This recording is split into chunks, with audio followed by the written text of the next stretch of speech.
అనంతపురం జిల్లా రాజకీయాలు రంజుగా మారాయి. సార్వత్రిక ఎన్నికల నోటిఫికేషన్ మరో వారం రోజుల్లో వెలువడుతోన్న తరుణంలో అభ్యర్థుల ఎంపికపై క్షణం తీరిక లేకుండా ప్రధాన రాజకీయ పక్షాల అధినేతలు కసరత్తు చేస్తున్నారు. అభ్యర్థుల ఎంపికను కీలకంగా భావిస్తూ ఆచితూచి నిర్ణయం తీసుకుంటున్నారు. రాజకీయ పక్షాల అభ్యర్థుల ఎంపికలో సామాజిక వర్గాలనే కొలమానంగా తీసుకుంటున్నాయి. వైసీపీ 2 ఎంపీ సీట్లను బీసీలకే ఇచ్చింది. టీడీపీ కూడా అదే బాటలో నడిచే అవకాశం ఉంది.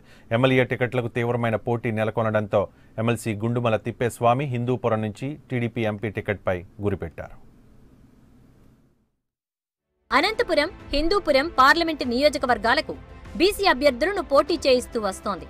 అయితే గత ఎన్నికల్లో అనంతపురం ఎంపీ స్థానాన్ని జేసీ దివాకర్ రెడ్డికి కేటాయించారు. అప్పటి వరకు అనంతపురం పార్లమెంటు నియోజకవర్గం బరిలో నిలిచిన కాలువ శ్రీనివాసులు రాయదుర్గం అసెంబ్లీ నుంచి పోటీ చేశారు.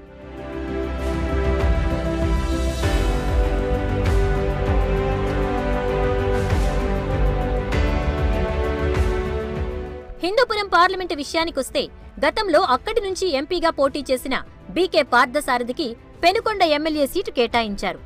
అక్కడ ఎంపీగా నిమ్మల కిష్టప్పకు అవకాశం కల్పించారు.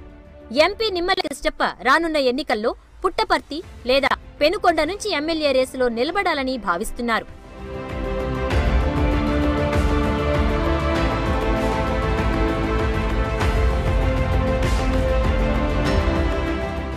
వైసీపీ అనంతపురం, హిందూపురం పార్లమెంటు స్థానాల నుంచి బీసీ అభ్యర్థులను రంగంలోకి దింపుతోంది. తెలుగుదేశం పార్టీ సైతం 2 పార్లమెంటు స్థానాల నుంచి బీసీ అభ్యర్థులను రంగంలోకి దింపాలనే యోచనలో ఉన్నట్లు తెలుస్తోంది. దీంతో హిందూపురం మీద ఎమ్మెల్సీ తిప్పేస్వామి కన్నేశారు.